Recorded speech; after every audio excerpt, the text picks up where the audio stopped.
you've ever gotten lost before, you might have found yourself in the moment asking, what am I supposed to do now? When you're lost, you want to do something to make the situation better or figure out what you're supposed to be, but feeling a little helpless while you don't know where to turn to next. I think we all feel that way sometimes, with that feeling of what am I supposed to do now? For me, that's how I usually feel when people talk about injustice. Remember, injustices are things in our world that are unfair, unequal, or not right. They're the kind of things that happen to us or others that make us think somebody needs to do something about this.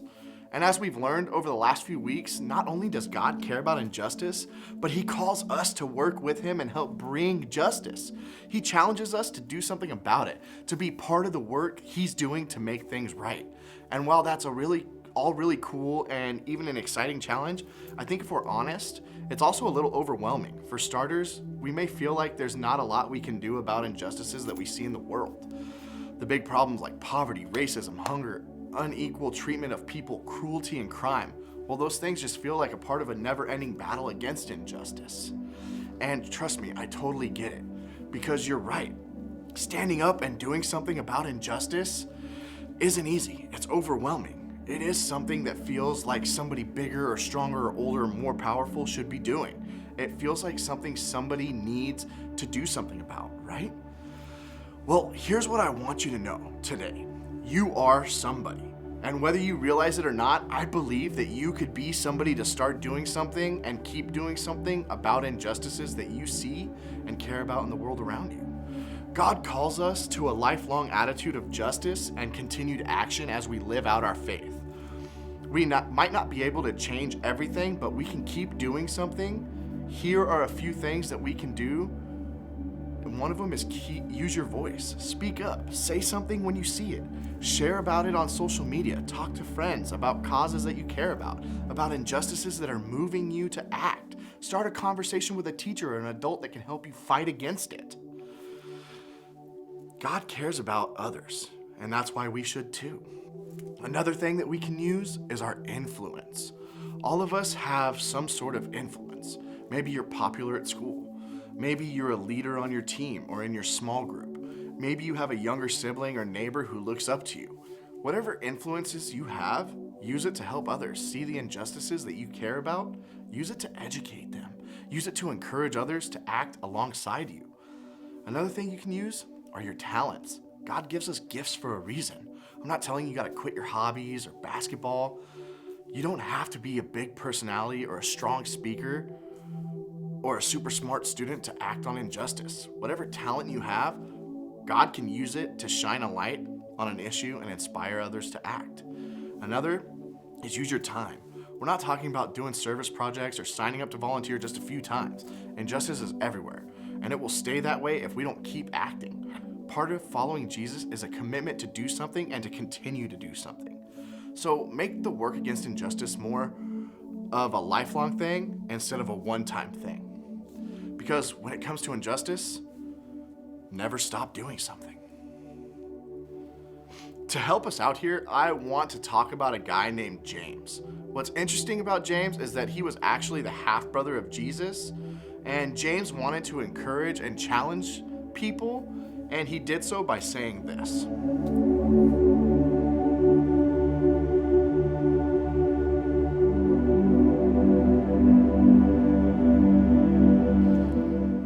Okay, so that sounds a little harsh, but James was basically saying, hey, when you see an injustice, you have to do more than just offer a few words of comfort and walk away. You have to do more than just hope that it changes. If you don't do anything to actually try and help, what good is it? I think this bold statement stings a little bit because if we're all honest, that's what we're all tempted to do sometimes. When faced with the hugeness of a problem that we don't know how to solve, we often just settle for a simple word instead of actual actions. James went on to explain that as followers of Jesus, our response to injustice is directly connected to our faith. And he said this.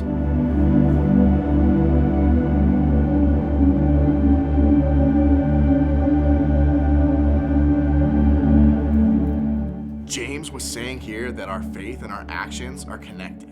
If we say we have faith, but it doesn't motivate us to do something, then something about our faith is dead.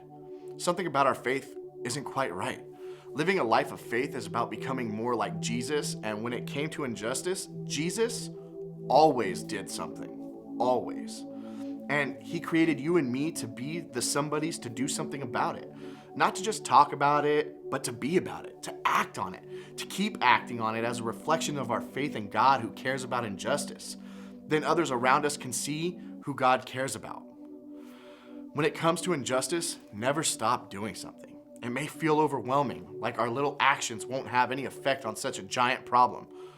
But small changes are still just that. They're changes, and they're changes in the right direction. God tells us in his word that no matter how long the fight is, no matter how hard the battle is, we aren't to give up. The Apostle Paul wrote it like this.